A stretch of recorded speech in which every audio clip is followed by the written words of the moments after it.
Dear members, before we begin, let me inform you that this meeting is being recorded. It will later be posted on the OSCE's channels.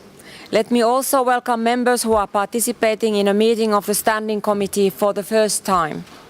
Should any delegation wish to raise an issue under point 7, any other business, please inform the International Secretariat at the podium in advance. Finally, please note that our meeting should conclude at 5 o'clock at the latest.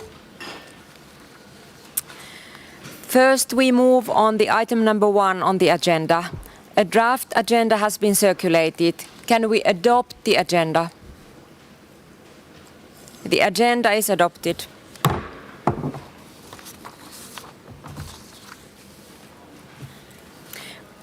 We now move to item number 2, report of the President of the OSCE Parliamentary Assembly.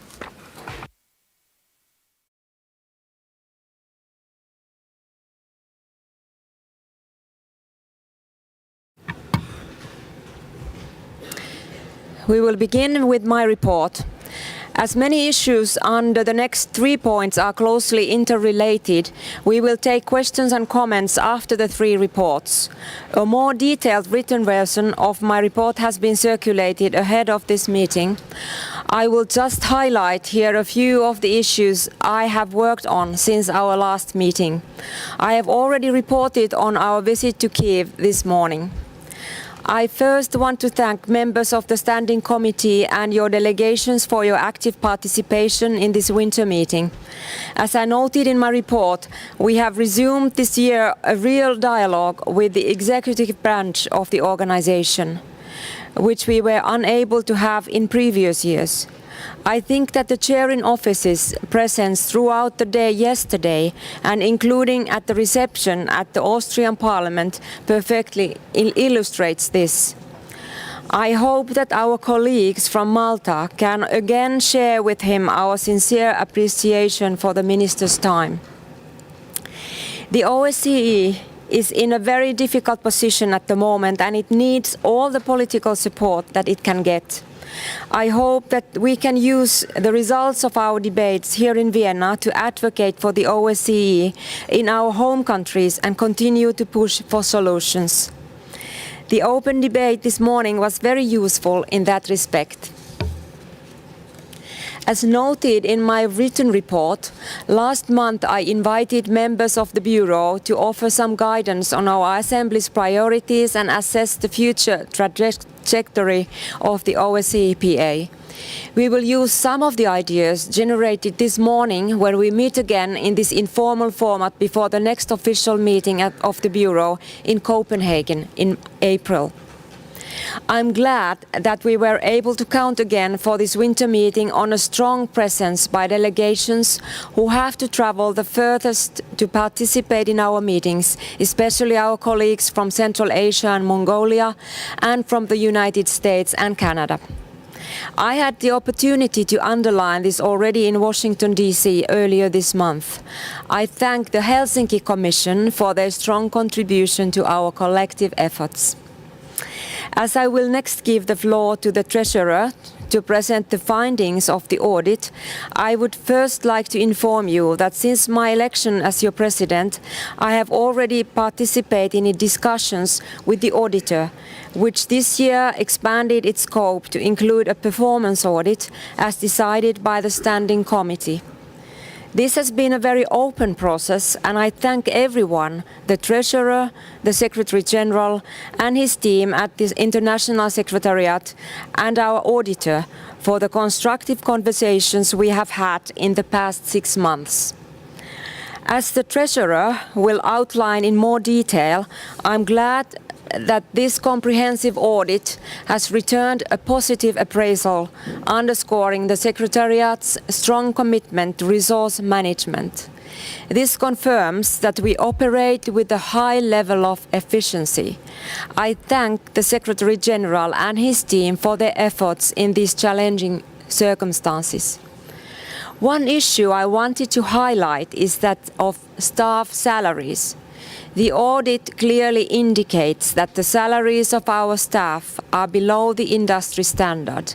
We heard yesterday that this is also an issue on the governmental side of the OSCE, and it has had a clear impact on the recruitment and retention of qualified staff able to carry out our mission. This is one of the challenges that we must address in the next budget cycle, along with the continued high inflation and the intention by the Russian Federation to not pay their contribution.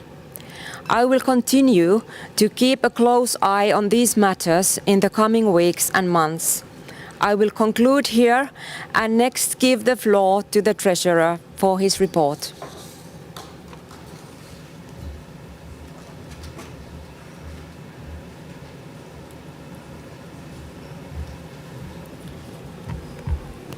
Thank you, Madam President. Dear colleagues, dear members of the Standing Committee, let me first say that I'm honored to have received your confidence to be Treasurer of the Assembly. It's a duty I take very seriously. Today, I will present the final summary for the past year and outline the priorities and considerations for our upcoming budget. Our financial year 2022 and 2023 was audited, as the President stated, by Deloitte, resulting in a clear audit opinion, which is a good news. The auditor has pursued both a financial audit and a performance audit, which has not given rise to any significant concerns or critical comments.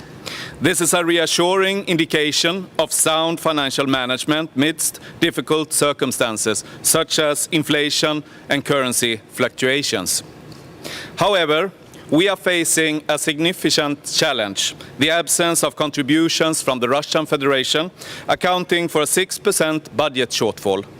This gap underscores the need for financial planning and strategic use of our resources. The auditor notes, as also President stated, that wages of OSCE staff in general are lower than in other similar international organizations, an issue that needs to be addressed in order to retain staff of the International Secretariat. Another note in the auditor's report concerns the reserves, which currently are lower than the requirement of our financial rules. And our emergency reserves, which has a targeted threshold of 50%, shows a more positive development and are kept at 44%. This is a result of Russia's non-payment during the last financial year, which demanded the OSCE to make a substantial withdrawal from the budgetary reserves. To counterbalance the deficit, the aim is to incrementally increase our reserves over time. As the Treasurer of the OSCE, I'm a strong proponent of conducting performance audits. They are an indispensable instrument to evaluate operational efficiency and ensure continued improvement of our common organization. In line with recommendations of the Vancouver Declaration, I have initiated amendment of the OSCE financial regulations mandating annual financial and performance audits together. The changes were approved by our Bureau in January and has been adopted to our financial rules. Repeated performance audits will focus on different aspects of organizational efficiency and financial management on a rotational basis. The initiative will ensure that our practices align with international standards and adapt to evolving challenges. However, the Russian Federation's decision to not honor their financial commitments to the Parliamentary Assembly has taken a heavy toll on our finances.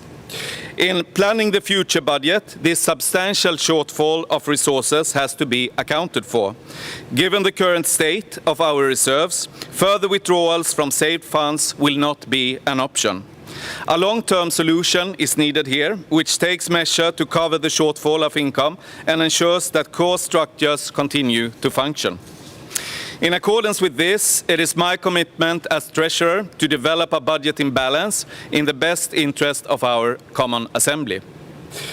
And this is not an easy assignment. I have, during this winter meeting and also before, met with a large number of national delegations, different political groups, and since my elections and during these days of the winter meeting, as I said. And from your input and comments, I have understood that there are quite different stances on how we shall proceed. So this will be also a challenge, but I think we can solve it together if we take common responsibility for our assembly in difficult times. My duty as Treasurer is to ensure that a budget receives a consensus -1 support in Bucharest. This is needed, the consensus -1. If not, then we don't have a budget. So this is really important to keep in mind. And this means finding the middle ground which accommodates the different positions in a way that is acceptable to all member states and reflect the will of the Assembly.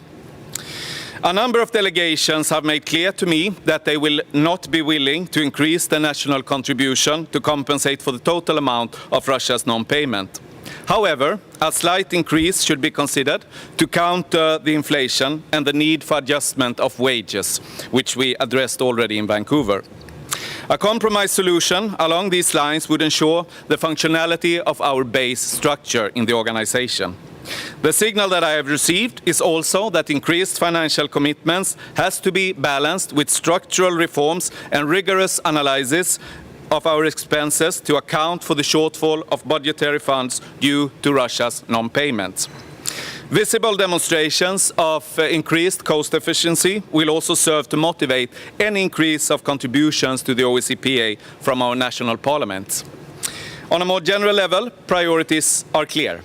The election observations, activities of the working groups, committees and special representatives.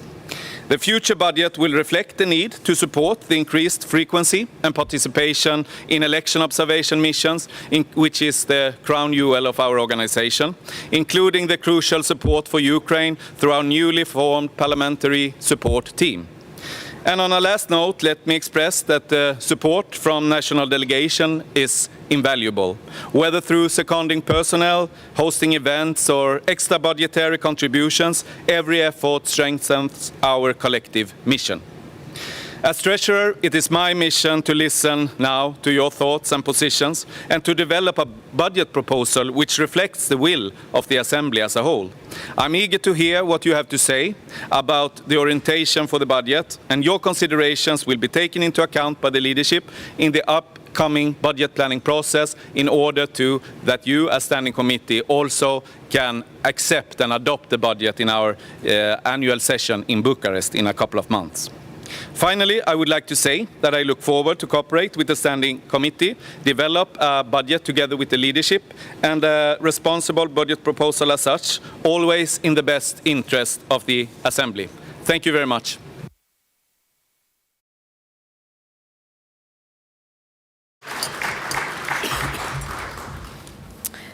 Thank you, Mr. Buser. And next we hear the report of the Secretary General of the OSCE Parliamentary Assembly, Mr. Roberto Montello. Thank you, Madam President. Yesterday we heard from the CIO and the Secretary General of the OSCE a picture of the status of the organization. The Secretary General told us that for 3 years they have not managed to pass a budget because of the consensus rule. They had a very difficult time in getting the heads of institutions reappointed for a new mandate, and they were only reappointed for 9 months, which of course makes the organization weaker. And also the CIO indicated to us in a meeting that he foresees lots of challenges in finding consensus, in finding new heads of institutions after the 3rd of September.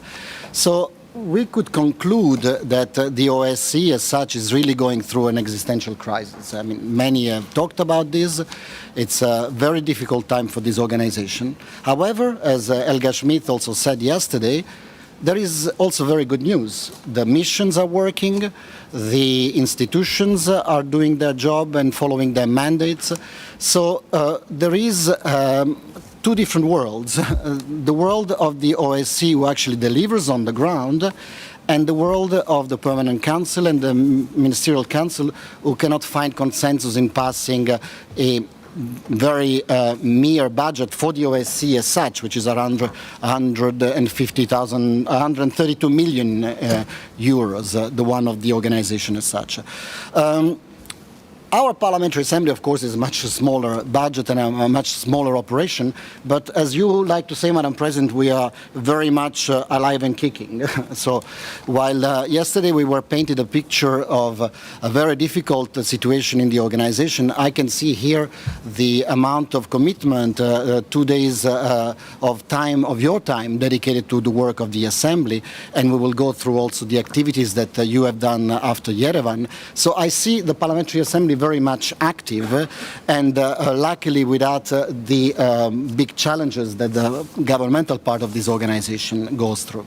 I'd like to thank you, Madam President, for your leadership, also for the positive spin that you've brought since Vancouver, also for your very dynamic style. I consider myself a dynamic person. Sometimes it's difficult to keep up with your pace, but this is very good. You keep us very busy and you make sure that we keep on being very active. I'd like to also thank personally all the members who, since the last report I had, have worked for the OSCE Parliamentary Assembly. Mark Richard was in Iceland, Gudrun Krugler was participating here in a meeting of the Environmental Dimension meeting. You, Madam President, and Kari Eriksson went to the Caucasus in a 3-country visit, which was also this one unprecedented. The meeting that Edri Fry had in Georgia and in Hungary before coming here.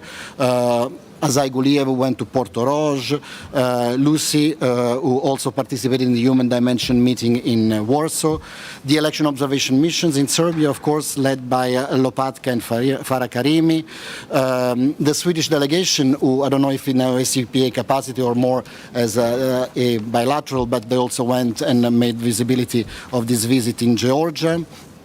Irene, who was in Brussels, Irene Caralambidis, who was in Brussels, having lots of meetings in Brussels, Eugenio Zoffili from the Italian delegation, who was here in Vienna and had lots of meetings at the UN, Farah Karimi, who had lots of meetings with the Central Asian countries.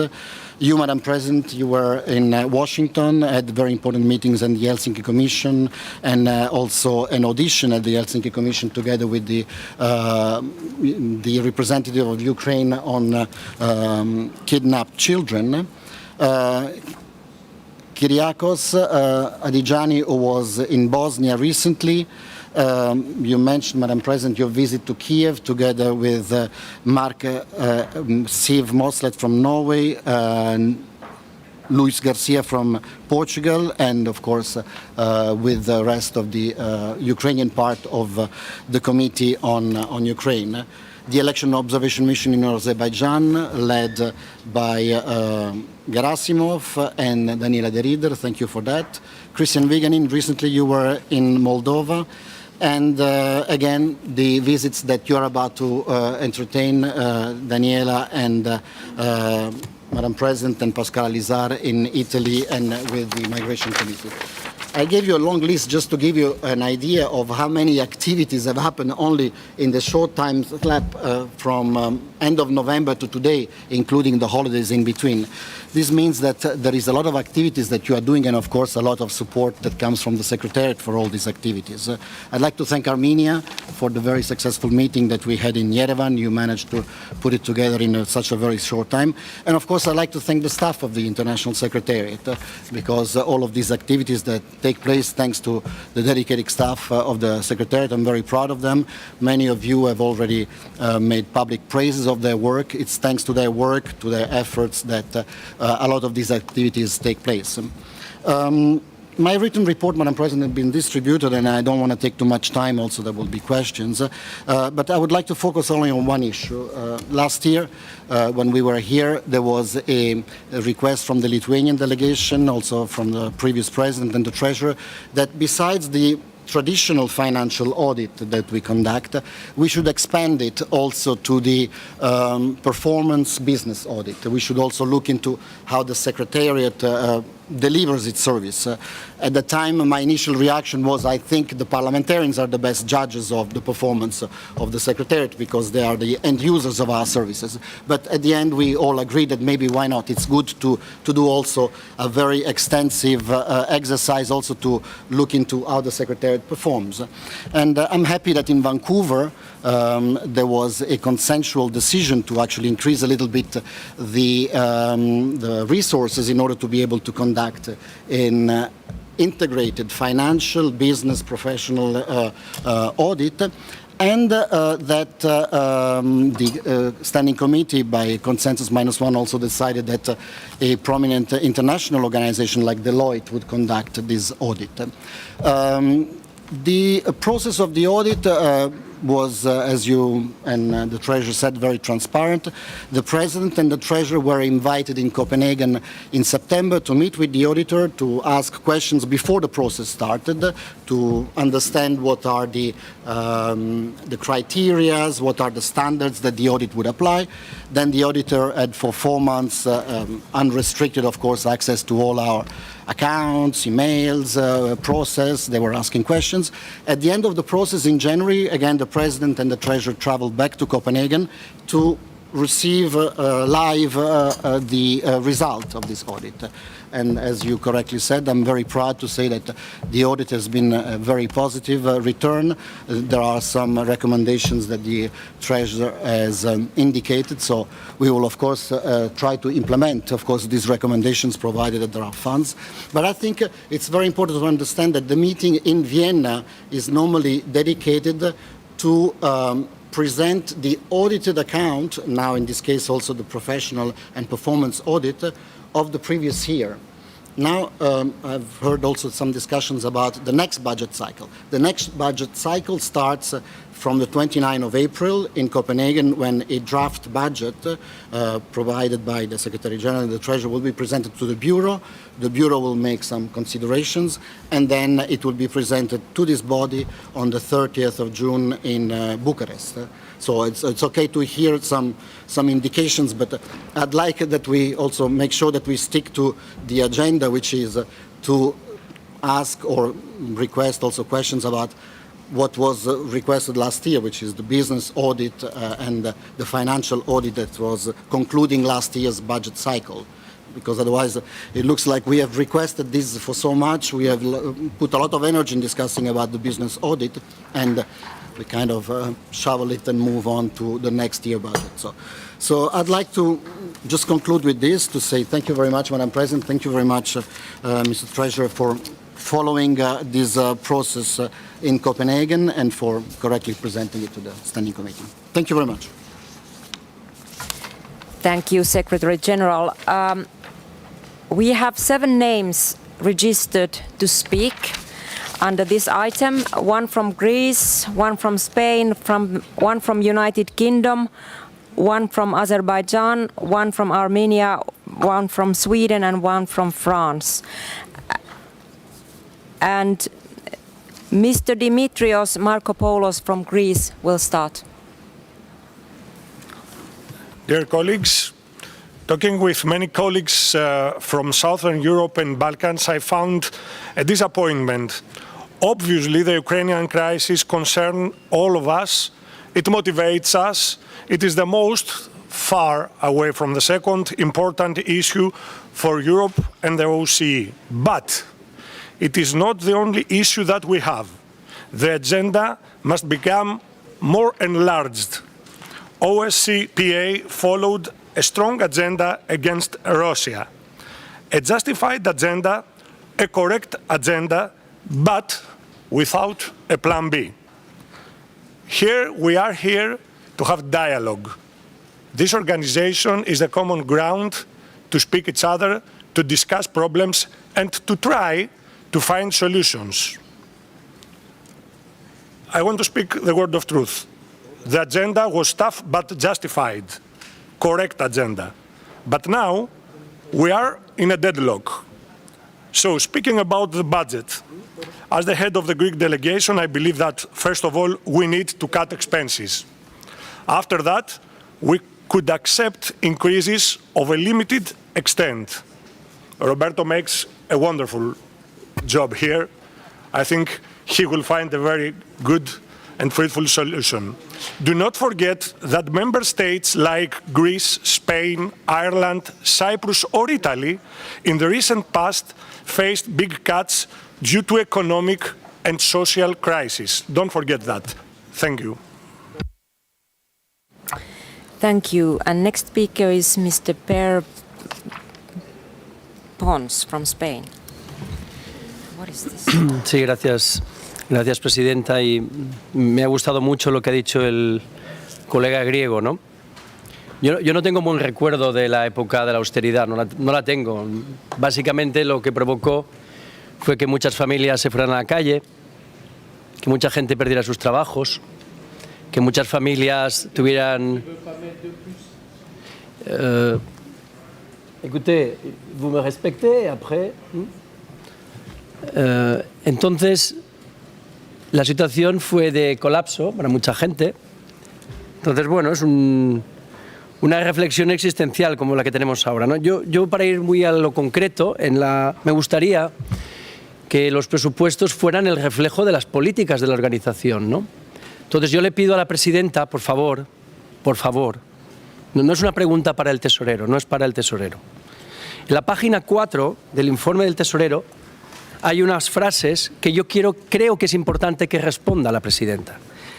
En la página 4 se dice básicamente, lo voy a decir en inglés,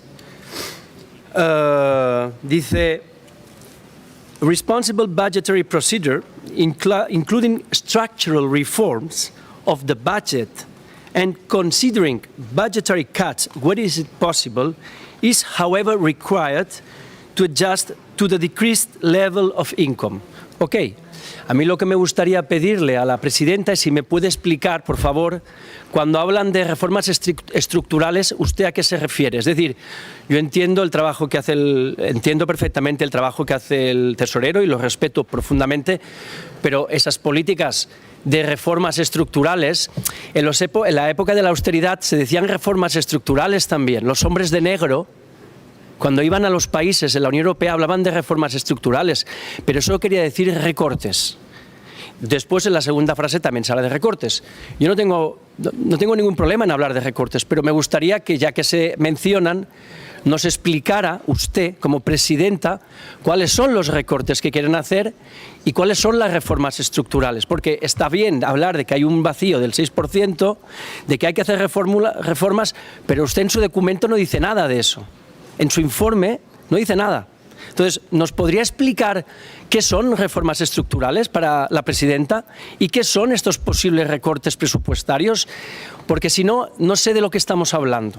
O sea, si puede ser un poco precisa, el trabajo del tesorero es el que tiene que ser, de presentar un proyecto, de analizarlo y de presentarlo al leadership. Entonces, ¿nos puede explicar en qué se traducen esos recortes y esas reformas estructurales? Muchísimas gracias.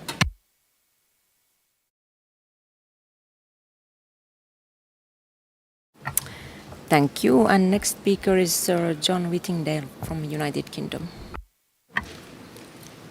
Thank you, Madam President.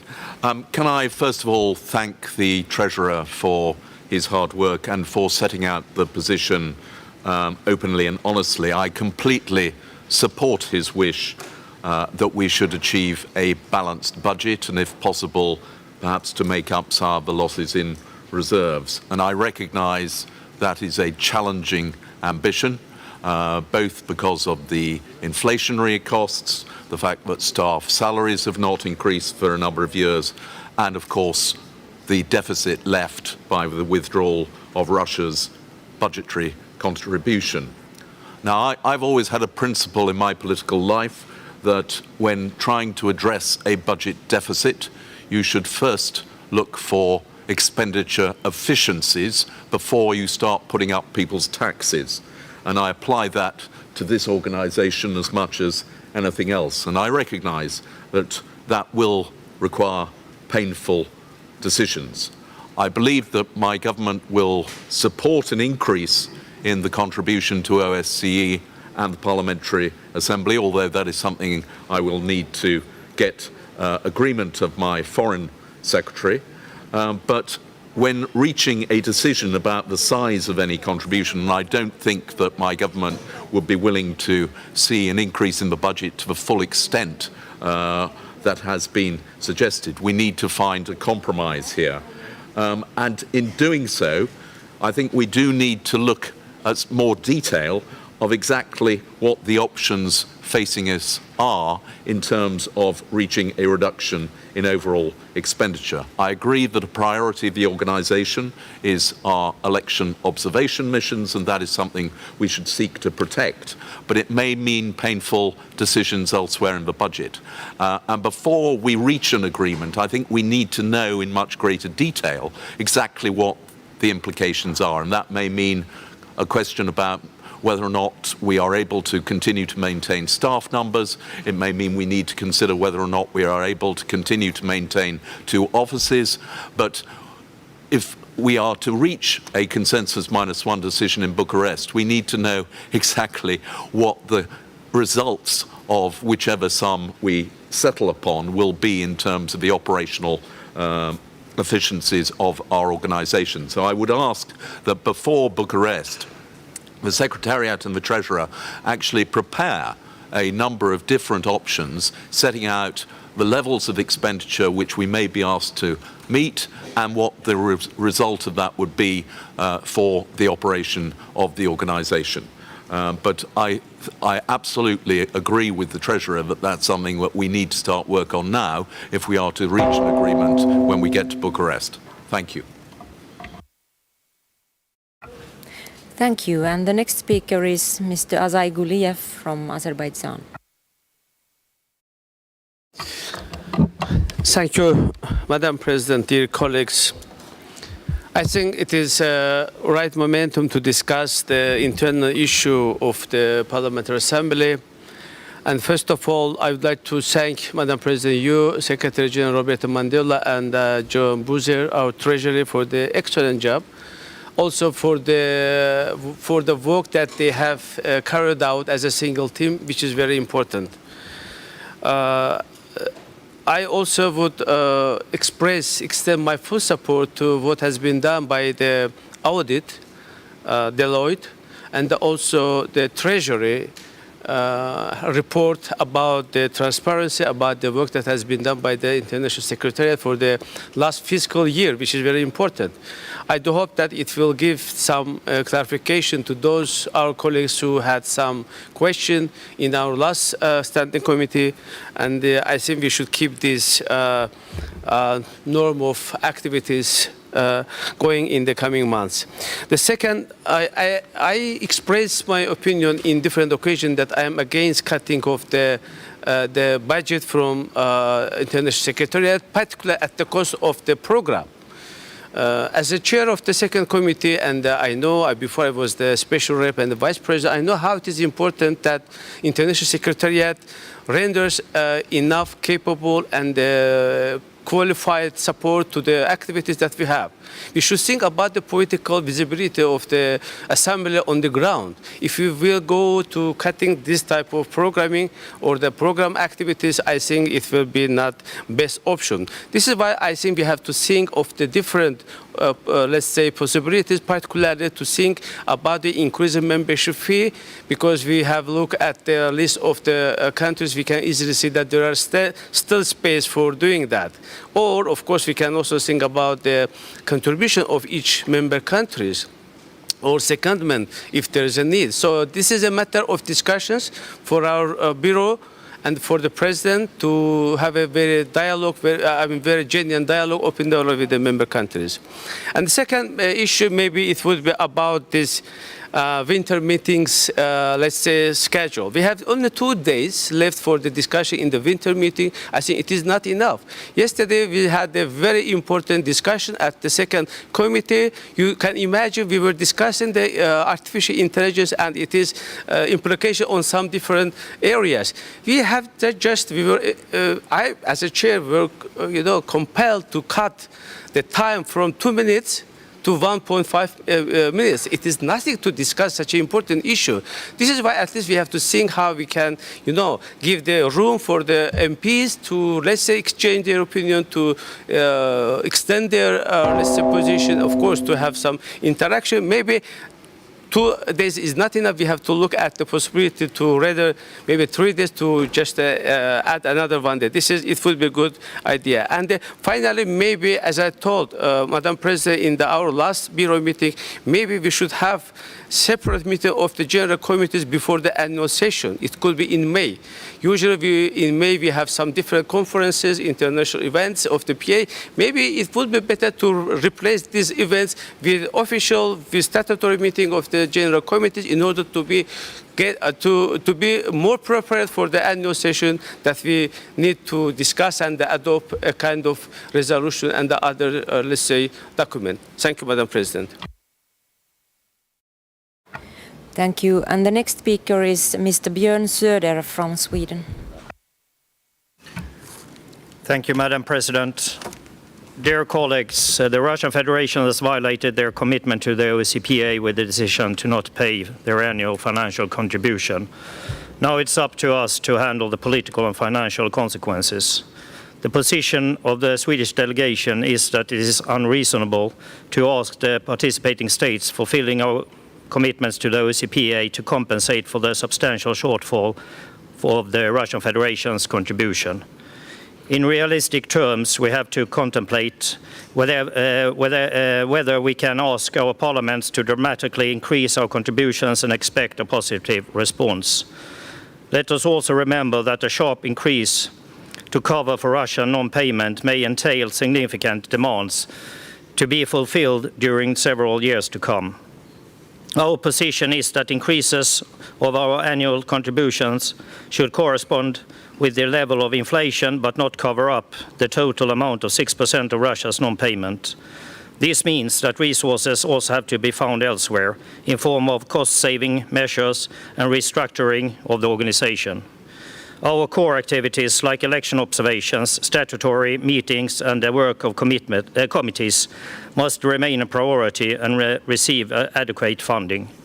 The severe consequences of Russia's war in Ukraine have now reached a new horizon where the Moscow regime is trying to hamper the collective effort of the OSCE by suspending their payments to our organization. Together we need to be realistic and find compromise to continue to fulfill our important role, to continue to stand united against the Russian war crimes and to not let the enemy destroy the parliamentary assembly from within. Thank you. Thank you. And the next speaker is Mr. Didier Paris from France. Merci Madame la Présidente.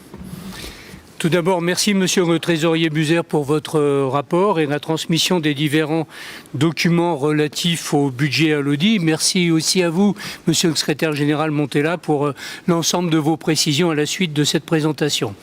Vous nous préparez psychologiquement à une hausse conséquente du budget pour des raisons qui ont été très largement exposées et d'ores et déjà discutées. Je crois nécessaire d'être clair en rappelant la position de la France, des deux chambres de son Parlement, position qui avait déjà été rappelée par M. Pascal Alizard lors de la commission permanente de Erevan. Après plusieurs mises en garde ces dernières années, la France n'acceptera pas d'augmentation supplémentaire de sa propre contribution.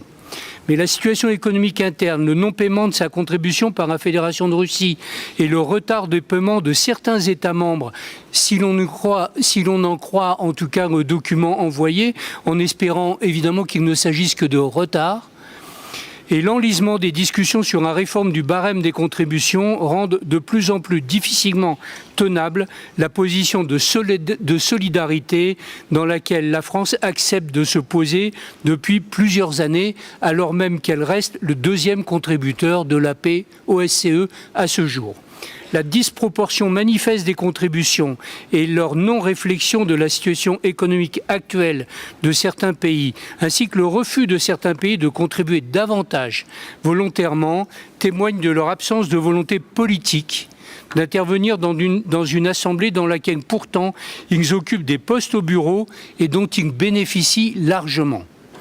Depuis 2020, dans le côté exécutif de notre Assemblée, se fonde sur des barèmes de répartition des quotes-parts expirés, ce qui prive de base juridique les appels à contribution demandés. La France appelle depuis plusieurs années à une réforme de l'échec des contributions afin qu'elle reflète davantage la capacité réelle des États participants et permettent un partage plus juste de la charge, mais rien ne change aujourd'hui. Je me permets de rappeler que la France est également le deuxième contributeur au programme spécial de soutien à l'Ukraine à hauteur de plus de 2,5 millions d'euros, en plus de l'aide civile, militaire, humanitaire, tout se chiffrant à plusieurs milliards évidemment, fournis par ailleurs. Elle a versé au total plus de 3 millions d'euros de contributions extra-budgétaires en 2023. La France a toujours été solidaire de cette organisation, évidemment. Elle est favorable à l'augmentation des réserves et probablement des salaires, mais il est grand temps d'introduire davantage de justesse et de justice en matière de contribution ainsi qu'en matière de droit de vote. Merci Madame la Présidente. Thank you. And the next speaker is Mrs. Vilja Aleknaite-Abramikiene from Lithuania. Thank you, Madam President.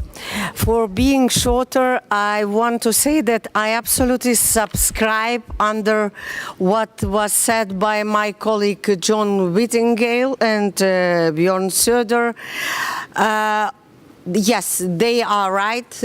We should not compensate all amount of money which was not paid by Russia. And cuttings in some areas are necessary to do. I believe that our Secretary General, together with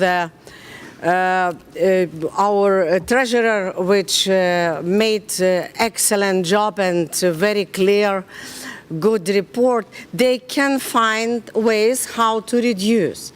I have one proposal of my side. I think that Vienna office, which was object for many discussions, can be reduced a little bit, can be made smaller and cost less than it was before. Maybe there are some reserves there. Second moment, Secretary General mentioned the rule consensus -1.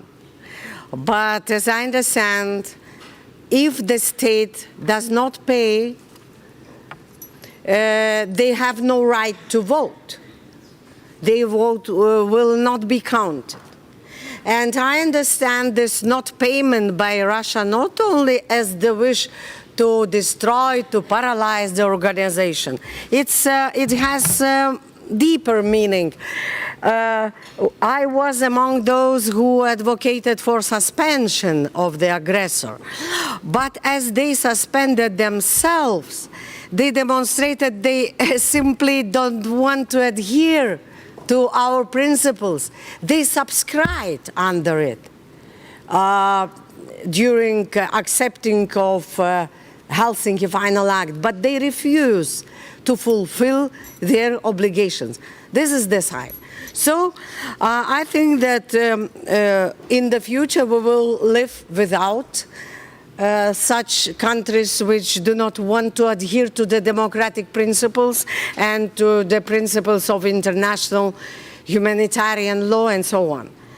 And perhaps I'm optimistic. I think that we will be able to adopt our budget if we agree that they have no right to vote, and others who are similar.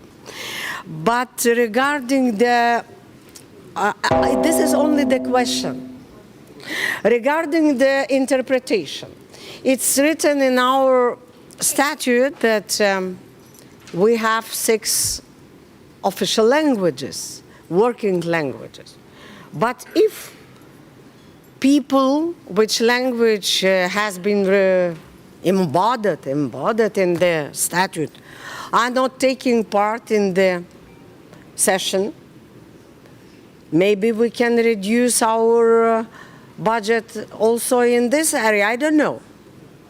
Maybe I'm wrong, but sometimes I think, why should we pay for the language which has not been used at the moment? Yeah, maybe temporary, I don't know. You know, I'm not the best speaker of English, but I survive without my Lithuanian. Maybe others can survive also. I don't know. Let's think about it. But we will agree with this compromise proposed by the treasurer, and we will vote for the budget. Thank you. Thank you. And the next speaker is Mr. Ville Kaunisto from Finland. Thank you, Madam President.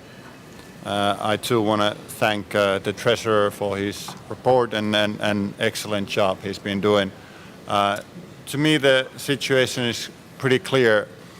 We are using more money than we can afford, and that means we have to cut spending. Simple as that. Using our reserves, that's not sustainable, and it's not something that we can build a stronger future. And in that sense, I also think that this would protect our core businesses, say election observation and strong support of Ukraine. To me, if we end up raising the membership fee again, that would again not be a strong look for the future, and at the same time I think it would give us a little bit of bad signal to Russia, saying that we always cover for their wrongdoings. And I think that's a big thing we have to consider. Also, I would like to say that what worries me, if we end up having these conversations so that we all come up with ideas how to build the budget. I think it's important to have ideas, yes, but if we end up in a situation where everybody's just throwing in ideas without knowing the effects and even the savings, this can lead into a situation where we end up not knowing what's going to happen. And therefore, I strongly support the Treasurer's idea and call for scenarios that would actually be well planned and would have the number, how much we are saving, but especially how the savings would affect our organization. And then we could move on talking about what kind of decisions we would make. And I think that would give a good platform for discussions moving to Bucharest. Thank you. Thank you. And I would like to inform you that I still have 5 names on the list. Mr. Vigenin from Bulgaria, Mr. Wagener from Germany, Mr. Visi from USA, Mrs. Karimi from Netherlands, and Mrs. De Ridder from Germany. And Mr. Vigenin from Bulgaria will start. Thank you, President. I'll try to keep it brief. First of all, I would like to congratulate the Treasurer for his responsible approach. I think that today in this discussion we are not preparing the budget. We have a more political discussion on how to proceed, how we solve the challenge that is ahead of us. And I can say that I was quite disappointed by some of the contributions, because I think it's not just about money. It's a political message that we want to make as an assembly, and in my opinion, I would not feel comfortable if we say that Russia, who doesn't like the activity of our organization, by withdrawing its contribution to the assembly, is actually leading to the fact that we need to reduce our activity, to reduce our staff, and to reduce our ability to do what we do. And sometimes I really do not understand. Somebody said today, dramatic increase of membership fees. Colleagues, how dramatic is 6% or something?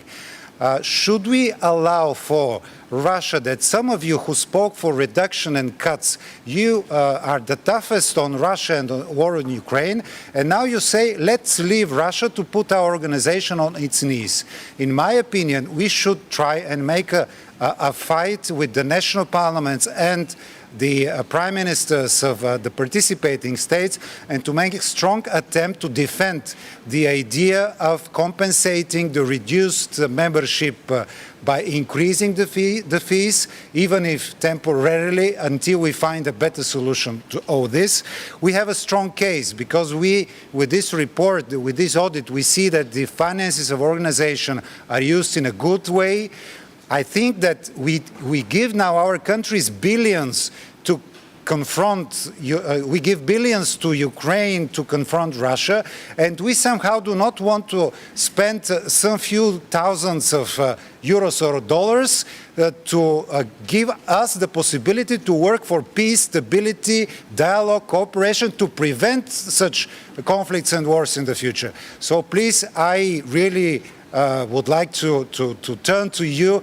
Think again. Let's make this attempt. Maybe it's the president who should lead this effort, and if it doesn't work, fine. But I think we have a really strong case to convince the national parliaments to at least temporarily compensate these needs and to have a bit more time, 1, 2, 3 more years, where we can really find a more gradual development of the budget, of the staff, and so on. Because if we don't do it, in just few months, we'll end up with a situation where we'll need to reduce our activity, and that is what we do not want, and that is what Russia actually wants. Please look at this way as well. Thank you very much.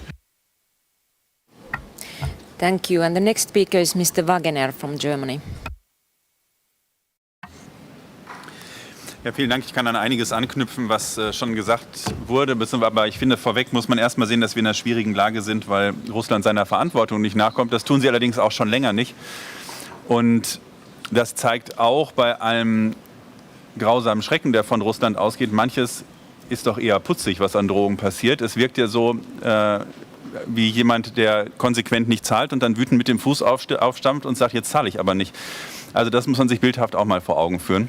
Aber unabhängig von dieser Situation, sie führt uns natürlich in ein erhebliches finanzielles Problem, was wir gerade hier haben. Bei der Frage der Lösung bin ich allerdings nicht so optimistisch, dass es einfach ist, die Beiträge einfach anzuheben. Und da kommt es ja auch nicht nur darauf an, was die Meinung von uns als Delegierte aus der deutschen Delegation ist, sondern die Frage, wovon wir unser gesamtes Parlament überzeugen könnten bei der Aufstellung des Haushaltsplans. Denn irgendwo müssen die Mittel dann ja niedergeschrieben sein. Das hat auch nichts damit zu tun, uns nicht stark in der OSZE engagieren zu wollen. Das ist etwas, was Deutschland tut und auch gerne weiter tun wird. Das ist ja nicht nur die Frage von Mitgliedsbeiträgen, die wir hier und in der Gesamtorganisation leisten, sondern auch die Frage beim Sekundieren von Personal, die Frage, was mit extrabudgetären Mitteln ist und für die Parlamentarische Versammlung. Würde ich auch gerne darauf hinweisen, dass wir regelmäßig das Leinsweiler-Format ausrichten, was durchaus auch ein Beitrag ist, der geleistet wird. Und das tun wir gerne, weil wir die Arbeit für sehr wichtig halten. Vor diesem Kontext allerdings einfach die Mitgliedsbeiträge zu erhöhen, da bin ich skeptisch, ob das möglich sein wird in unserem nationalen Parlament angesichts der Haushaltslage in Deutschland damit durchzudringen. Und insofern finde ich es sehr richtig, genau zu untersuchen, welche Einspar- und Reformmöglichkeiten wir haben und dann in einer sorgfältigen Ausarbeitung, die der Schatzmeister ja angekündigt hat, da finde ich den Ansatz gut, mit verschiedenen Szenarien zu arbeiten, darüber intensiv zu diskutieren. Aber bitte als Rückmeldung erstmal, ich bin skeptisch, was Erhöhung von Mitgliedsbeiträgen angeht.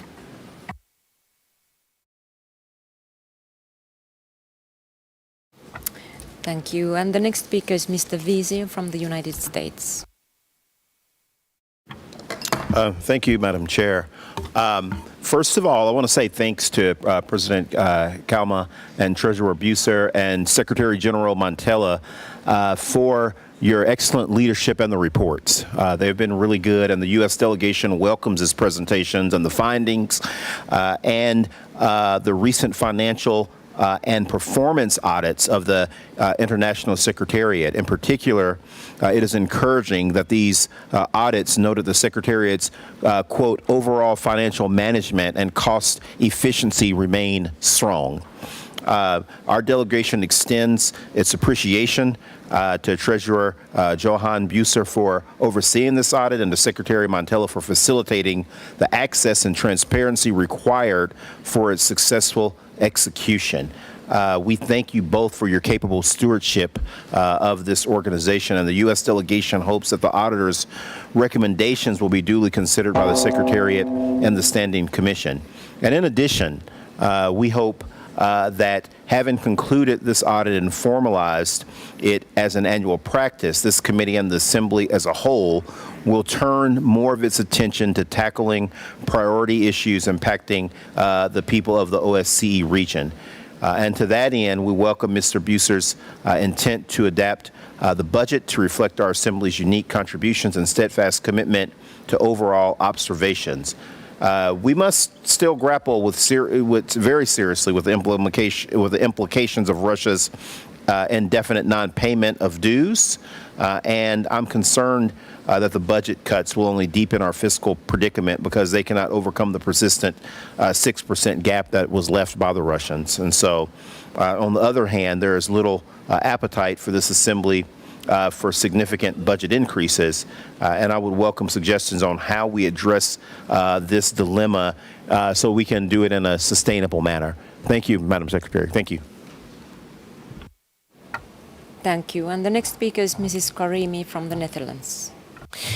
Thank you very much, Madam President, and thank you to Treasurer and also to Secretary General for your reports and also the whole work that you are doing on behalf of all of us. And I would like also emphasize that I'm very happy to see the results of the audits. And we had for 2 years actually discussion about the audit and what should it be, what should it actually deliver. And I think that we should be really very happy with the results and then build upon that. And I can echo what Mr. Wiegeninger was saying, really very strong plea from his side. And I have to say that I found some of the contributions really very strange because there were the same delegations that were pleading for suspension of Russia, knowing that, of course, by suspension of Russia, Russia is not going to pay for their contribution, and now actually exactly pleading for what the Russia would be very happy to see us to do, namely to cut in our activities, to cut our budget, to cut our work, and that means actually cutting the effectiveness of our work. So I have a very, very strong plea for you, Madam President. I think we need here really strong leadership from your side. First of all, it would be, I think, very, very good for us if we had a good information about how our Assembly's costs are if you compare it, let's say, with PACE, with the Assembly of Council of Europe, or with the Parliamentary Assembly of the NATO. I think that would help us, first of all, to put it in a kind of context, our costs, because our total cost is about 4 million euro. 4 million euro is not really a high number. That's my first question to you. The second is, we are talking in abstract on contribution of Russia and putting it in percentage, saying 6%. Actually, in absolute terms, it is 252,000 euro. 252,000 euro. And if you would divide it equally among the 56 other contributors and other participating parliaments here, that would mean 4,500 each. So we are now discussing here about 4,500 each pay more. I mean, just think about it. So that means actually, could we have a kind of approach like this instead of a general increase of contribution, but just what it would need from us as contributors if we take this amount, the absolute amount of 252,000, and divide it amongst the remaining countries, because it is about political effectiveness of our work. And finally, Madam President, I think that we have really be very honest to our staff. We couldn't do the work that we are doing without the support of the staff from the International Secretariat. not being compensated for inflation, not really being paid in a scale that is required for this kind of job, it is just very, that is neglection of our duty of care. So a compensation of inflation is really the least thing that we can do and we must do. So last and fundamental plea to Madam President, we need your strong leadership in this. Thank you. Thank you. And the next speaker is Mrs. de Ridder from Germany. Vielen Dank, Frau Präsidentin. Vielen Dank, Herr Generalsekretär Montella. Vielen Dank, Herr Schatzmeister Büser, für Ihren Bericht. Ich kann nicht leugnen, dass Ihre Berichte mich sehr unruhig gestimmt haben, sehr beunruhigt haben. Und ich muss sagen, 6% Einsparungsvolumen oder Sparauflage. Wir sollten Russland nicht die Genugtuung geben, unsere Aktivitäten einschränken zu müssen. Deshalb plädiere ich deutlich dafür, dass wir andere, bessere Lösungen, fantasievollere Lösungen finden, um dies auszugleichen. Und wenn wir über 6% reden, liebe Kolleginnen und Kollegen, dann reden wir in bar über 252.000 €. Worauf müsste man verzichten, um bei den nationalen Parlamenten von unseren 57 Ländern diese Summe einzuwerben? Es geht hier wirklich um nicht viel, aber für ganz erheblich viel Leistung, die wir auch bekommen. Ich kann direkt bei Farah Karimi anschließen. Wir organisieren 57 Ländern. Wir haben ungefähr, wenn ich das richtig weiß, 27 Staff-Mitglieder, die enorm vieles leisten mit einem Budget von 4,2 Millionen €. Wir können aber nicht mit immer weniger, immer mehr leisten, wenn wir sagen, dass die OSZE so wertvoll ist wie nie zuvor, dann müssen wir uns in der Tat mit PACE vergleichen. PACE hat 46 Mitgliederstaaten, hat aber ein Budget von 16,9 Millionen und 90 Staff-Mitglieder.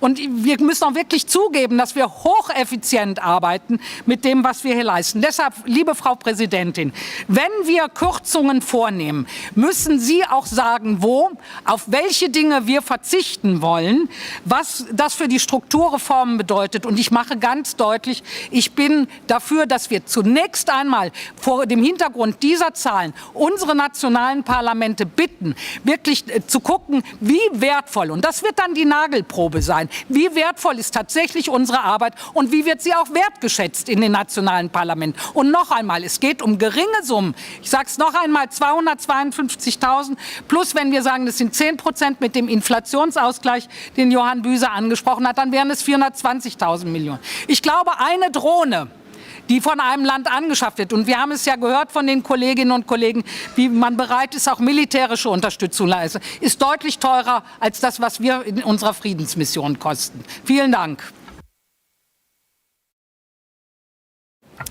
Thank you. And ladies and gentlemen, I have still 3 names on the list. Michael Creed from Ireland, Matti Raitma from Estonia, Ingrida Sirkene from Latvia, and Michael Creed from Ireland will start. Thank you, Madam President. And like previous speakers, I'd like to thank you and Roberta and our Treasurer for their presentation today. I think it is a reassuring backdrop to the financial challenge that we face that the Deloitte audit, both from a financial and a performance perspective, is positive. And I think I agree with many of the previous speakers who say that it's important that we do not grant the difficulty, a victory to Russia because of the financial difficulty we are in. But I disagree with some who have said that, this is a recipe to continue business as usual. It's abundantly clear that we cannot continue business as usual, and the important thing is that we take the steps now to ensure that the OSCE, its security, infrastructure, comes back stronger than ever from the current crisis. There is a saying, I think it was Raul Emanuel said, never let a good crisis go to waste. And I think it is imperative that we take the necessary steps now to put the organisation on a more secure financial footing. You cannot have business as usual if your income has dropped substantially. 6% may not seem a lot, but I think the recipe is not rocket science. I think we need efficiencies. We do need to cut services. And on the basis that we take those actions, I think we can individually go back to our respective governments and make the case that we need to increase our contributions also. But I think it is a three-legged stool. It is efficiencies, it is reducing services, unfortunately, but I think also it involves increased contributions. And I think on that basis, the OSCE Parliamentary Assembly will come back stronger than ever and will be ensure that we are fit for purpose into the future. And I think that's the critical test that we face now. We cannot dance around it for much longer. I think we need tangible measures on the table, what we can do, what we should do, and I think that's something that I have confidence in the top table, in your capacity to do that. I think, as I said, the Deloitte audit results, which show both financial probity and performance arrangements are positive. I think that's a good start, but I think we can't afford to ignore the realities that we face, and I think we need to take action sooner rather than later. Thank you. Thank you. And the next speaker is Matti Raidma from Estonia. Thank you. I think that there is two different challenges. One is a missing contribution from Russia, but second is an overall challenge with a budget. And we have to understand that Estonia increased our contribution already this year. It is not much. We're talking about some thousand euros. But this list of countries who did it is quite short. In my notice, there is only 3 countries. And I would like to underline that, of course, this money, this contribution is not big, but anyway, this is a bit more than just warm words about that. Thank you. Thank you. And the next speaker is Mrs. Ingrida Sirkene from Latvia. Thank you. At first, thank you, Mr. Treasurer, Mr. Buser, for your report. And I would like to support this point of view of countries who are saying that we have to cut expenses. And why? Because if we are talking about increasing of contributions, we are saying that we will pay for Russia. And in such case, my question and my proposal is we have to suspend Russia as member state of OSCE because they are not paying contributions, they are not participating in our meetings, they are not our members. And in all international organizations, they are really out of all this system. And if we are excluding Russia, always I have answered, it's not legal instruments how we can do it. But if we will do it, what Russia will do? They will go to court, international court? I think no. And if we will exclude, suspend Russia from all international organizations, then we will show that what they are doing already 2 years, all this aggression, killing people, not only soldiers, but also women and children, that it's also not legal instrument how they are playing this game on the international system. Thank you.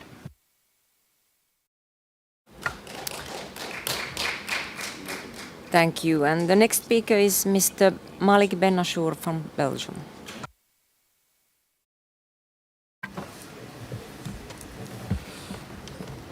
Merci Madame la Présidente. Une seconde. Voilà. Donc les contributions des pays sont calculées en fonction d'une clé de répartition qui est identique à celle qui est appliquée du côté gouvernemental. Ce volet gouvernemental, il traverse une crise budgétaire qui est aussi très profonde, qui est même pire qu'ici, puisqu'ils sont en 12e provisoire depuis quelques années. Alors, j'ai sous les yeux une résolution qui a été votée à Helsinki en 2015 et qui est intitulée « La modernisation du système des contributions nationales au budget de l'OSCE ».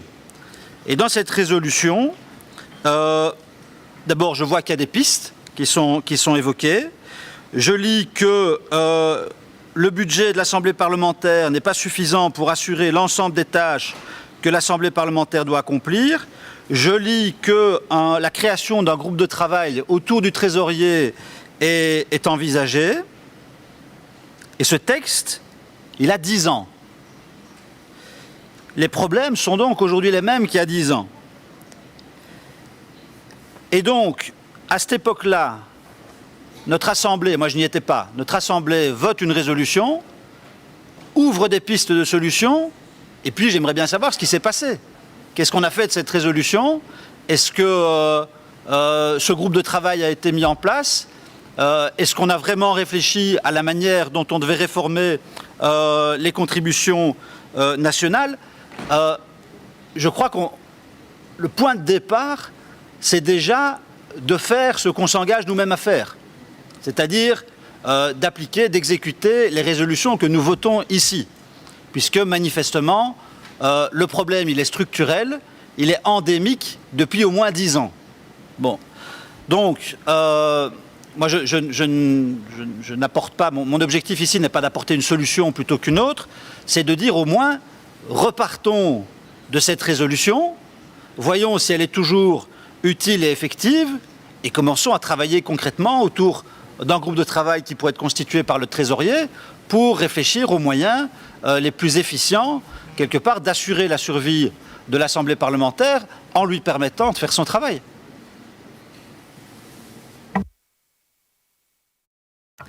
Thank you. And the next speaker is Mr. Eugenio Toffoli from Italy.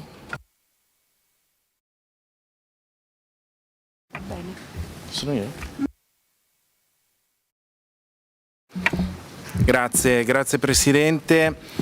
Io parlo in rappresentanza della delegazione italiana e riteniamo che sia importante difendere la dimensione parlamentare. Difendere la dimensione parlamentare vuol dire difendere la democrazia. Il nostro Stato, l'Italia, ha sempre dimostrato di credere concretamente in questi valori, essendo tra i massimi contributori di questa organizzazione dell'OSCE. Stavamo verificando anche ora con i nostri funzionari, siamo tra i primi 5 paesi contributori. Siamo convinti che occorra maggiore equità tra i paesi per quanto riguarda le singole quote di contribuzione, ma siamo assolutamente contrari a quei tagli che vanno a penalizzare le nostre attività, le attività dell'Assemblea. Ne ho sentito parlare prima anche in qualche intervento. Siamo assolutamente contrari a quei tagli che andrebbero, uso i condizionali, a penalizzare le attività di supporto del segretariato generale, che andrebbero a penalizzare lo staff che lavora con il segretariato generale, uno staff che anch'io personalmente ho avuto modo di conoscere, l'hanno conosciuto i parlamentari della mia delegazione, ma anche i parlamentari degli altri 57 paesi. È uno staff assolutamente affiatato e che lavora con grande impegno, con grande professionalità e io, Presidente Kama, aggiungo anche con grande cuore, credendo nei valori e nella nostra missione, in quello che portiamo avanti, e senza di loro sarebbe, come già stato detto, difficile lavorare, senza l'ufficio di Vienna e senza le strutture che afferiscono al segretariato. Grazie.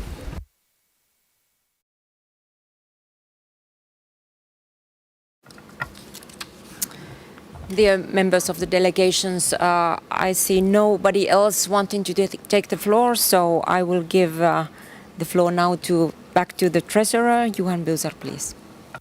Thanks a lot, Madam President, and I really appreciate a lot all the intervention in the Assembly regarding the upcoming budget process.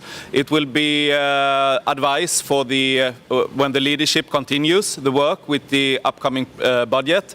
And as you've all seen, we have different opinions on this, why some sort of a compromise will be needed. We have different opinions within political groups, between different countries, but also within the national delegations, and some might think differently. So therefore, we need to have a look through. We need also to look for the scenarios. When I visited Copenhagen in September, I already then started to ask for the scenarios to be presented. I'm still looking forward to receive them in order for us to analyze in the leadership how it will affect the organization. An organization we are very, very proud of, but an organization that are facing political difficulties, but also financial difficulties. It's 6% of the Russian non-payment, which has been mentioned many times, but we also have the high inflation environment, which corresponds to between 3 to 4%, and along with that, the raising of the wages. So there are certain, it's not only the 6%, it's even more than 10% that we need to compensate for. But I got one of the messages is that someone would increase the membership fees and some want to make cuts, and I think we need to find a balance between cuts and also adjust maybe for the inflation or so. But we will of course take your opinions into consideration, and we will discuss in the leadership and prepare a very good budget that we all can stand behind, since it's, and it needs to be repeated, the consensus -1, and we don't want to put the organization in a crisis on the budgetarian level as well. That would be the best gift to Russia. So we all need to take our responsibility. I will take my responsibility as treasurer, and I know that Secretary General and President also are very convinced in taking their responsibilities, and that is also something that is needed from the political groups and the individual countries. Thank you. Thank you, Treasurer. We come back to the issue of the budget in our annual session in Bucharest. Now we move on in our agenda to item number 5. Before we do that, I can see that there is Ben Malik Ashur. Excusez-moi, Madame la Présidente, de reprendre la parole, mais dans mon intervention il y a quelques instants, j'avais posé une question. Donc manifestement, les problèmes financiers sont antérieurs au retrait ou au gel du financement de la Russie. L'Assemblée parlementaire en avait pris conscience en 2015 au point de voter une résolution. J'ai posé la question de savoir qu'est-ce qui a été fait de cette résolution, quel est le suivi qui a été donné, quel est le travail qui a été fait sur lequel éventuellement on pourrait repartir pour construire ce budget-ci et les prochains. Donc qu'est-ce qu'on a fait pendant 10 ans? Thank you. I will give the floor to Secretary General now.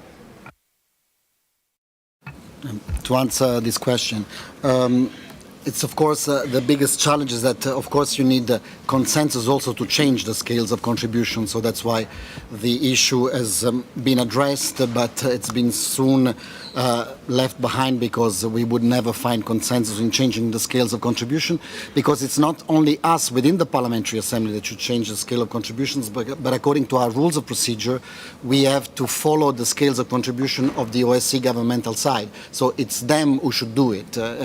But we have been creative with this resolution, and I am happy to announce actually that some countries have already started to implement this resolution. Estonia, San Marino and Iceland have already decided to comply with this resolution from this year's budget. And of course, we talk about contributions. We should not forget that there is Denmark who contributes with giving us their offices, Vienna who pays for half of the office that we have here, Austria who pays for half of the office that we have in Vienna, and Italy and Germany who contribute in the forms of secondments. And yesterday I had very encouraging discussions also with some delegations who are ready to contribute with possible secondments, thus making, our additional contribution coming from supplementary contributions, which are not contributions that are coming directly from the budgetary obligations that the countries have. And of course, there are countries who host events. This is a big contribution. I'm looking at Weiler meetings and stuff. So this is a form of contribution to us. But thank you very much for all these comments. We will take good note of these. I was answering also only Ben Malik's question, but Madam President, maybe to conclude, this was unusual because normally we discuss the budget first in the Bureau and then we get feedback. But it's good that we've had this exercise. We've taken good notes of all your points, and I'm sure together with the Treasurer we'll try to to work a very good compromise, which of course is to be aware that at the end we need to find consensus. So if one of you doesn't agree with the decision, the budget will not pass. Hence, the old budget will stay on. So if there is no budget approved, the current budget is the one that continues, like in the OSCE governmental side. They've been going on like this for 3 years. I hope that we don't end up not finding consensus here. Historically, in the Parliamentary Assembly, the budget has never been a big problem. Unfortunately, the Russians this time have managed to kind of divert our agenda, because we were supposed to go talk about last year's budget, which was successful, as we have seen from the audit's evaluation. But we will take good notes of these, and together with Johan Buse, we will work in Copenhagen, and we will present to the Bureau on the 29th of April a new draft along the lines that you've indicated. Thank you. Thank you, Secretary General. Ben Malika-Shoor has still some questions. Donc, je m'excuse, mais quand je pose une question précise, j'aime bien recevoir une réponse précise. Non, mais attendez, collègue français, 2 minutes. Il y a 10 ans, il y a un problème structurel qui est identifié par l'Assemblée parlementaire qui dit « Nous ne savons plus assumer les missions qui sont les nôtres ». Joint à ce constat, au point 14 de la résolution, il est décidé ou il est recommandé de créer un groupe de travail. Je demande simplement si ce groupe de travail a travaillé, s'il a été créé, s'il a travaillé, et si des conclusions de son travail existent quelque part.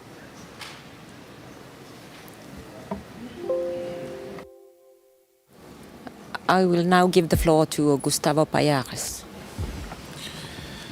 Yes, thank you very much. This resolution was an effort precisely to address the issue of the different scales of contribution, the big gap that exists between the big contributors and a majority of delegations which contribution was very low. As the Secretary General explained, this requires a change in the governmental scales of contribution, of which we apply by our rules of procedure.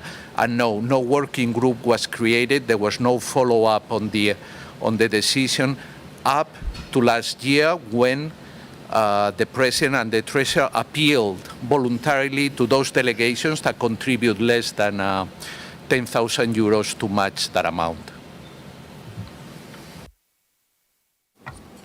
Thank you. And I can see that Pere Pons wants to floor. Sí, si son tan amables, solo para que lo pueda entender. A ver, si lo he entendido bien, hay un informe del tesorero que dice que hay que hacer reformas estructurales y que hay que acometer recortes. Eso es lo que dice el documento. Pero cuando le hemos preguntado y el señor tesorero ha contestado, al que agradezco muchísimo la respuesta, lo que ha dicho el tesorero es que va a pedir a la Secretaría General, al presidente, que le den ideas para ver cómo se recorta y se hacen reformas estructurales. ¿Es esto lo que están diciendo? ¿Y que nos van a presentar esas reformas estructurales y esos recortes en el buró del 28 de abril? ¿Ese es el proceso? Si nos pueden explicar realmente cuál es el proceso, porque yo estoy empezando a perderme, porque en el documento dice claramente que hay que hacer reformas, pero cuando le preguntamos cuáles son las reformas, el tesorero dice que ustedes tienen que decirle a él cuáles son las reformas y cuáles son los recortes. Entonces, no entiendo. Si el documento dice que hay que hacer recortes y cuando le decimos cuáles son, nos dice que ustedes tienen que decirle cuáles son los recortes, ¿me pueden explicar dónde estamos? Es que, sinceramente, no lo entiendo. De verdad, sean un poco más precisos, por favor, y expliquen exactamente dónde estamos. The Treasurer, please. Thanks a lot for the question, Mr. Pons. And the reason why it was in the written report that we wrote about cuts is because if we don't raise membership fees or if we don't do cuts, we don't have a budget. So that is why we need to look into the organization if we can effectivize it or if we should raise the membership fees.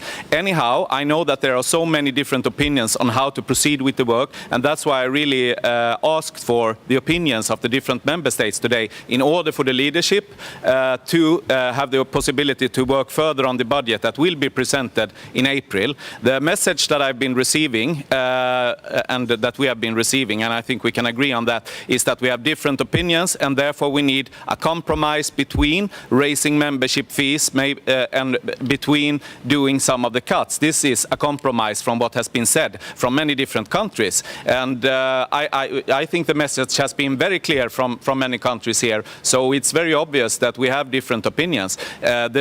You send these opinions to the leadership now. It's not my budget, it's not me who wants to do cuts, because I love the OSCE, I love the organization, and I think we are doing a tremendous work, and that's why the budget must reflect the will of the Assembly, and since we have the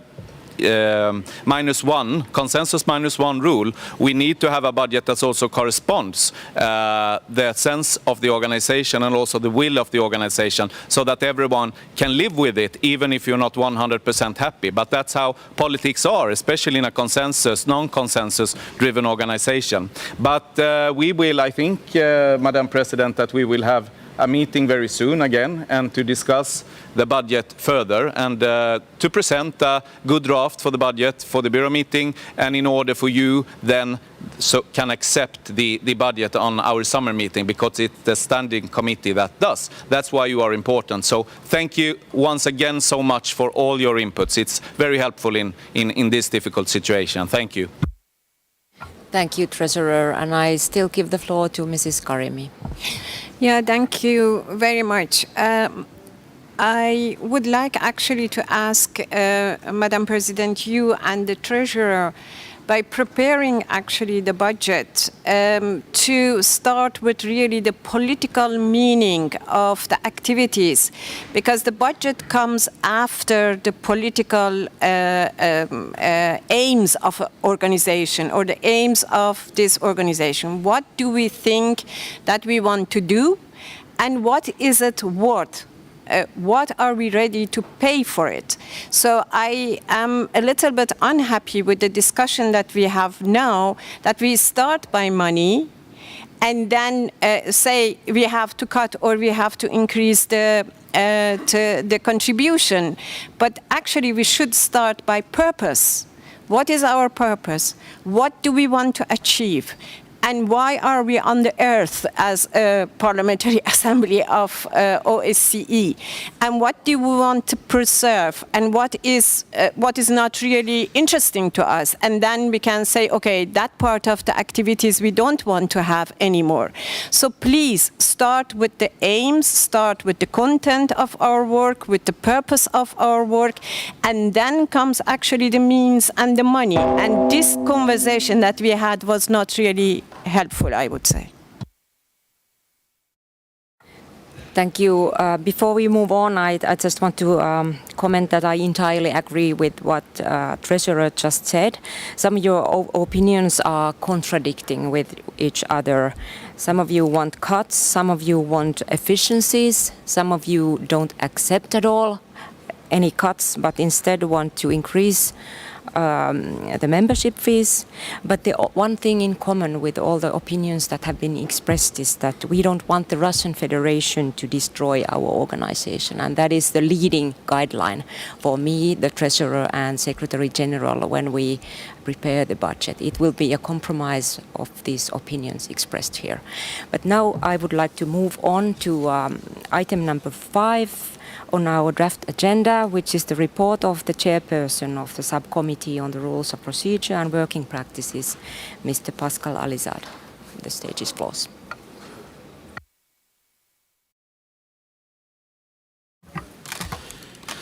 Madame la Présidente, mes chers collègues, avant d'aborder effectivement le point sur le Rules Committee, je voudrais dire que je siège dans cette Assemblée depuis 2014 et que j'étais présent à Helsinki lors de la résolution dont il a été fait référence. Et je voudrais, moi, me réjouir du débat qui vient d'avoir lieu, parce que finalement, il a été assez rare dans notre Assemblée, et j'espère qu'il permettra à la présidence, au secrétariat général et au trésorier de faire les meilleures propositions possibles pour la prochaine réunion. J'en viens maintenant au Rules Committee. Et depuis la réunion de la commission permanente à Yerevan en novembre dernier, notre sous-commission sur le règlement s'est réunie une fois après plusieurs consultations préalables afin d'examiner une proposition d'amendement au règlement relative au processus de décision par consensus soumise par notre collègue Richard Coles, chef de la délégation lettonne. Nous en avions abondamment débattue à Yerevan et rappelons qu'elle vise à inscrire noir sur blanc dans notre règlement la pratique qui est la pratique constante, qui est l'usage chez nous, qui consiste à prendre en compte des objections communiquées par écrit avant les décisions prises selon le principe du consensus -1, communication faite par des pays absents. Je voudrais rappeler aussi qu'à Yerevan, notre collègue Coles nous avait paradoxalement expliqué être opposé à l'adoption de son propre amendement. Il laissait entendre à l'époque que le rejet de son amendement pourrait rendre caduque cette pratique. C'était son objectif. Et selon l'hypothèse qu'il avait alors émise, en cas de rejet de son amendement, seules les objections explicitement formulées par les délégations présentes pourraient être prises en compte par notre commission permanente. Après en avoir longuement débattu, en échangeant avec son auteur aussi, la sous-commission a clairement conclu qu'en fait, le rejet de l'amendement n'entraînerait nullement un changement de la pratique quant à son adoption. Évidemment, elle la conforterait explicitement. Afin de transcrire fidèlement l'objectif poursuivi par Richard Coles, nous lui avons suggéré, et il a accepté, ainsi que la sous-commission, que nous rédigions d'ici notre prochaine session une proposition d'amendement qui exclurait explicitement la prise en considération des objections écrites avant décision par consensus -1. J'attire votre attention qu'il suffirait d'un consensus -1 contre cette proposition pour qu'elle ne soit pas adoptée non plus. Par ailleurs, et ça me semble beaucoup plus important, nous avons envisagé le projet à la demande de certains membres du bureau, et notamment notre collègue Charles Ambides, de revoir les durées des mandats des membres du bureau, et il a été suggéré d'étendre le mandat de la présidence à 2 ans. Je rappelle qu'aujourd'hui, le président, la présidente sont élus pour 1 an renouvelable une fois. La proposition d'amendement serait d'un mandat de 2 ans non renouvelable. La sous-commission, qui a déjà un petit peu évoqué ce sujet, examinera donc dans le détail cette suggestion, mais surtout ses conséquences, en vue d'élaborer des propositions d'amendement lors de nos prochaines réunions statutaires. Je vous remercie de votre attention.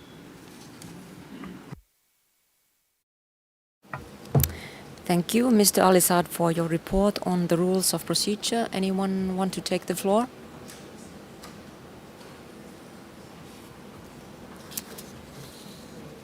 If not, then we move on to item number 6 on our agenda, which is information on future meetings of the OSCE in 2024.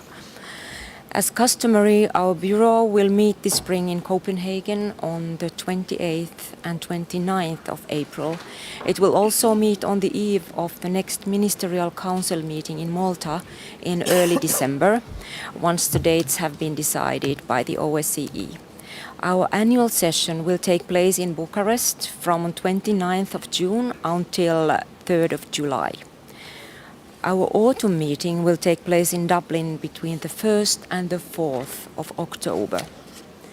I also want to note that we will hold another edition of the Linesweiler seminar in Berlin on 21st and 20 and 21st of April. The Portuguese Parliament will also host a conference on the 20th of May. I take this opportunity to inform all delegations that we are actively looking for a host for our 2026 annual session. Does any of our hosts wish to take the floor?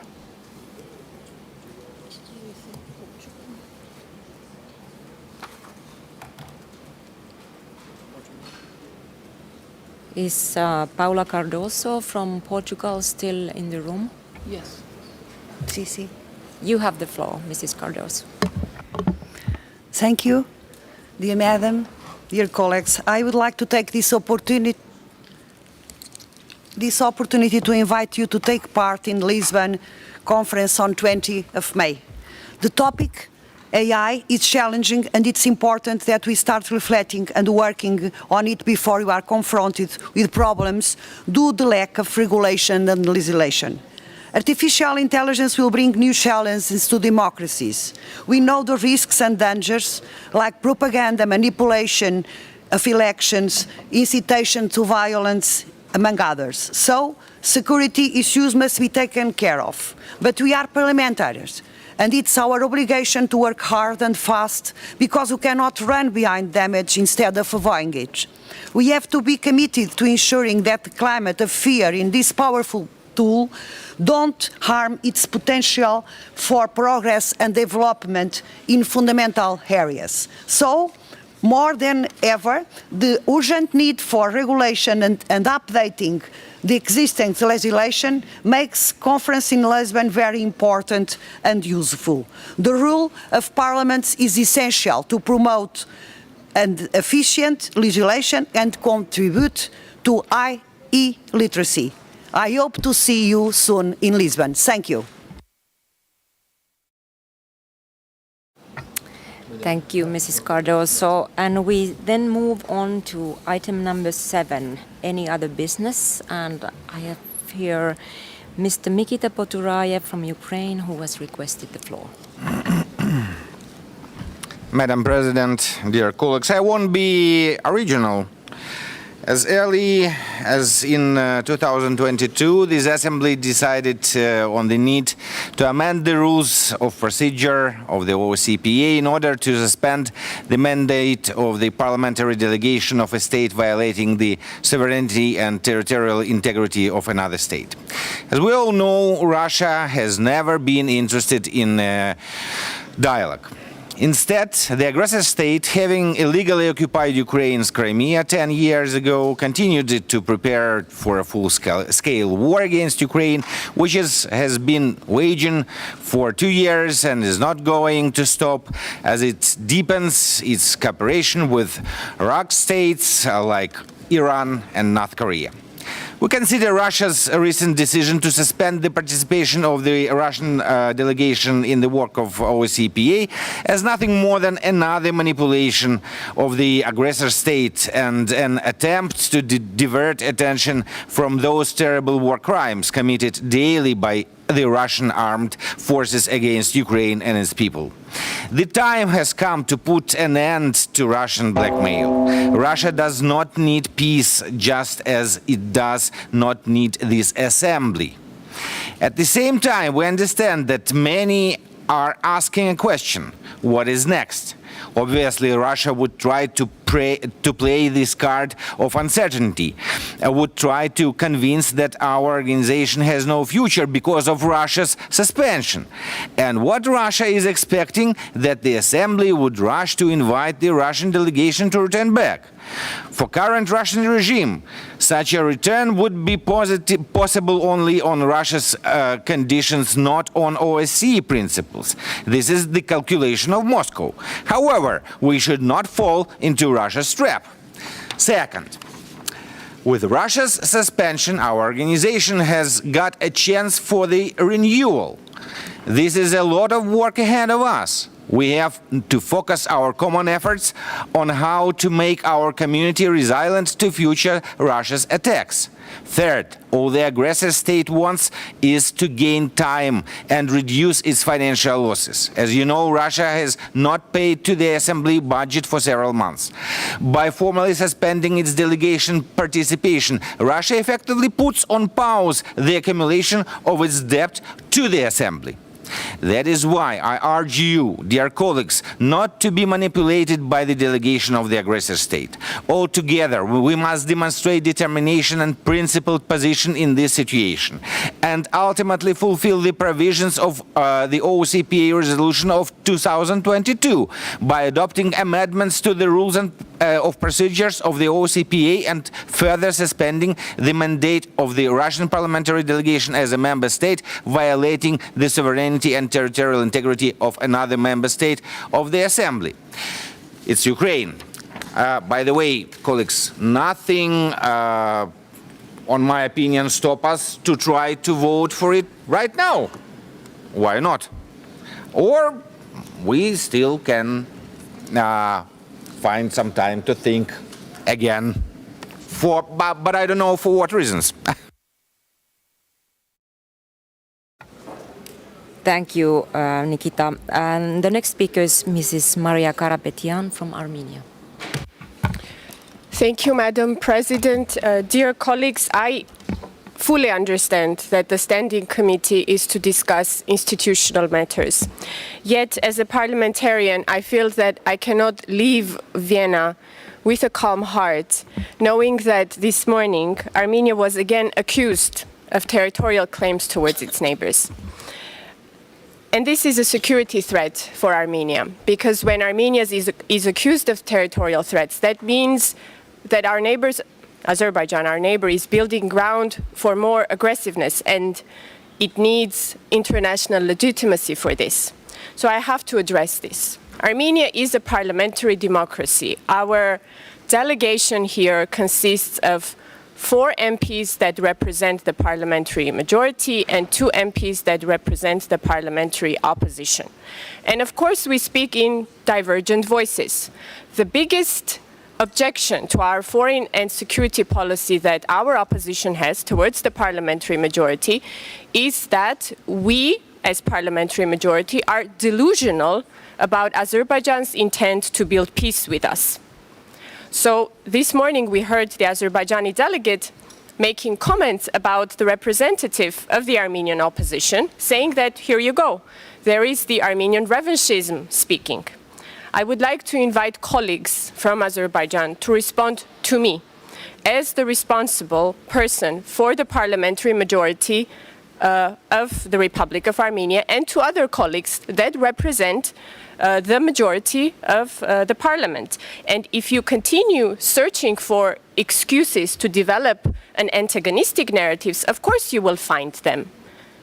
And please stop making references to our constitution, our coat of arms, our history, and concentrate on the current day. The Republic of Armenia and the Republic of Azerbaijan, as you love to say, have a historic chance to build peace based on each other's territorial integrity. Let's move forward with that intention. Thank you. And Mr. Guliev from Azerbaijan, please. Thank you, dear colleagues, dear President, dear Armenian colleague as well. Of course, it is not the right time to have new discussion, new debate about Armenia-Azerbaijan issue, and my colleague from Armenia has raised this issue. I didn't understand what is the main goal of raising again this issue. We have debated this matter. We have extended our position. We made clear that Azerbaijan has no intention to, let's say, undermine territorial integrity and sovereignty of Armenia. What is not clear here?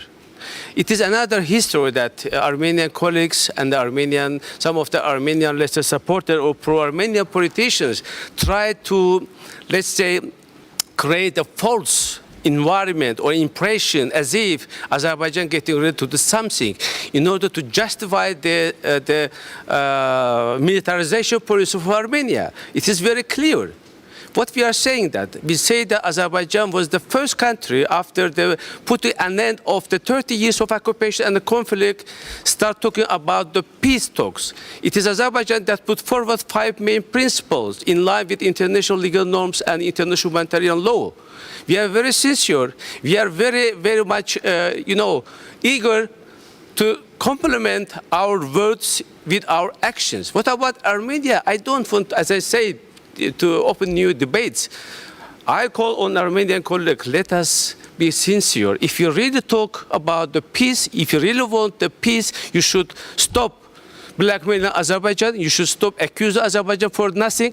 You should stop using the obsolete narratives that is very detrimental to the peace and the negotiation, reconciliation. We are ready to do on our part to bring peace and security or reconciliation in the region. Just one example, as I said before in my talks, December, Azerbaijan and Armenia came together and they made very good decision on COP29 and on releasing mutually convicted military personnel.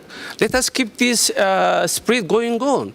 Not to start. I said, Madame Pierre Kauma and Roberto's Secretary General, always I am saying that let us use this platform for confidence building, not confrontation. It is our position. It is very clear. We don't want to hide anything. But I am repeating, please don't accuse Azerbaijan for the action that we are not intending to do. We don't have any intention to attack on Armenia. We don't need. We have restored our territorial integrity in line with international legal norms, in line with the Charter of UN. And our sovereignty and territorial integrity must be respected by all members without any exception. This is our clear position.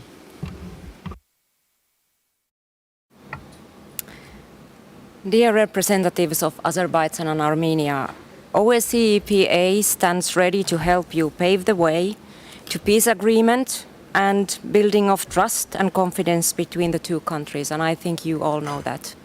So I hope we can help you in that process in the future. The Treasurer earlier spoke about his love for this assembly and this organization, and I can share this love. But now, dear friends, it's time to end the session of the Standing Committee, and I look forward to meeting you in our future sessions, at the latest in Bucharest, but maybe also in Portugal and other places where we have election observation missions. Thank you for today.